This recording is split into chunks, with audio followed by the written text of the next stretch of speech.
Assalamualaikum warahmatullahi wabarakatuh. Halo semuanya, bagaimana kabar hari ini? Semoga tetap sehat dan stay at home untuk mengurangi penyebaran virus corona.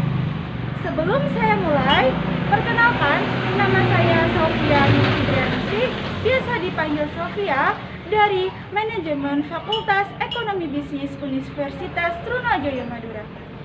Di sini saya ingin mengajak kalian untuk berbagi cerita tentang sejarah yang ada di wilayahku. Di sini saya ingin menjelaskan secara detail tentang sejarah yang ada di wilayahku, yaitu Stinggil.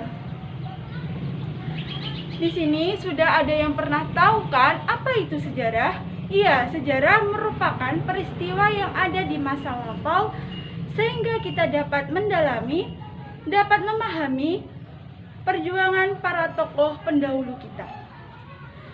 Di sini saya ingin mengulas sedikit tentang Stinggil.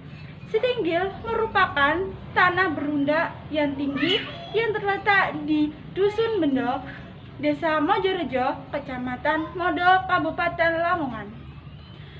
Stinggil ini memiliki ukuran kurang dari 36 meter persegi. Jika kalian belum tahu tempat Stinggil ini, maka aku akan memberikan sedikit foto atau video yang bisa menjelaskan tempat Stinggil ini. Kita bisa lihat di sini dan di sini.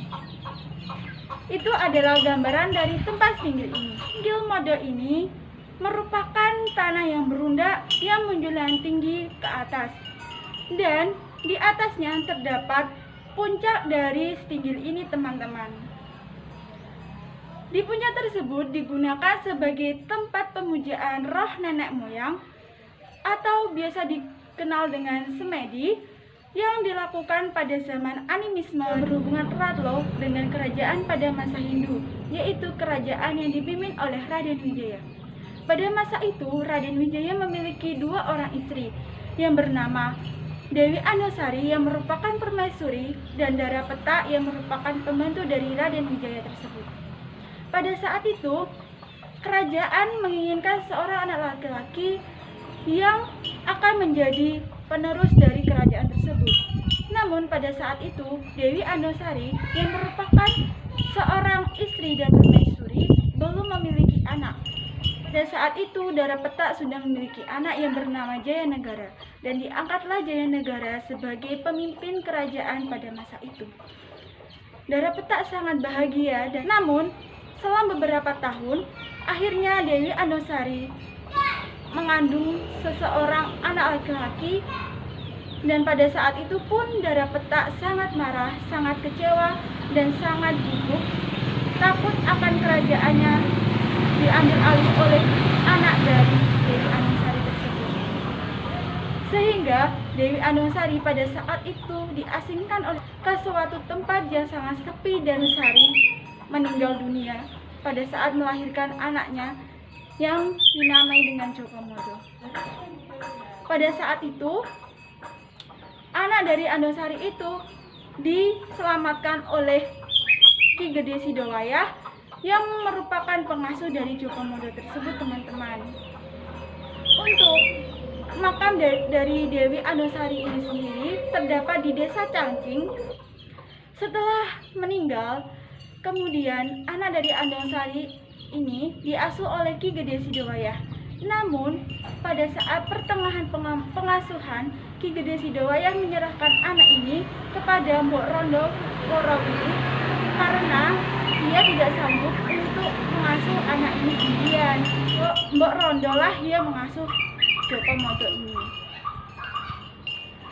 Sehingga Jogomodo tumbuh menjadi laki-laki yang tangguh, yang bertanggung jawab. Pada saat menggembala kerbau, ia menaiki sebuah tempat atau yang dinamakan sebagai Stinggil, yaitu tempat beraktivitas Gajah Mada dan tempat bermain pada saat ia masih muda. Di tempat tersebut, ia juga melihat iring-iringan dari kerajaan Majapahit yang menuju ke daerah Kambangan. Itulah sedikit atau kurang lebihnya penjelasan dari sejarah tersebut. kita kembali ke topik, yaitu tempat stinggil. Stinggil ini adalah tempat yang belum terjamah dan belum diketahui oleh orang banyak, sehingga perlu adanya sosialisasi, perlu adanya publikasi dari wisata stinggil ini agar bisa dikenal oleh orang banyak. Dengan adanya itu, kita dapat menjadikan tempat stinggil ini sebagai wisata edukasi yang dapat memberikan pengetahuan kepada masyarakat umum tentang peninggalan-peninggalan.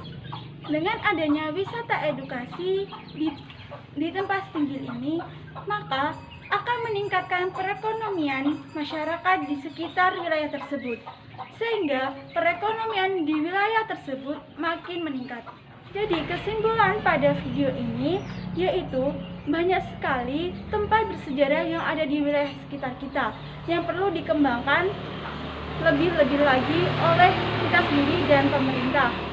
Dan dengan adanya tempat bersejarah tersebut dapat meningkatkan pengetahuan dan wawasan kita tentang apa itu sejarah dan dapat meningkatkan kualitas sumber daya manusia di wilayah tersebut. Selain itu juga dapat menjadikan suatu tempat tersebut sebagai wisata edukasi yang dapat meningkatkan perekonomian di masyarakat. Bagi teman-teman yang penasaran akan tempat ini, yuk langsung mampir ke Dusun Bendo, Kecamatan Modo, Kabupaten Lamongan. Tetapi setelah PPKM selesai ya teman-teman. Sekian dari saya. Apabila ada penjelasan yang kurang paham ataupun tingkah laku yang kurang sopan, saya mohon maaf yang sebesar-besarnya. Akhirul kalam, wassalamualaikum warahmatullahi wabarakatuh. See you next time.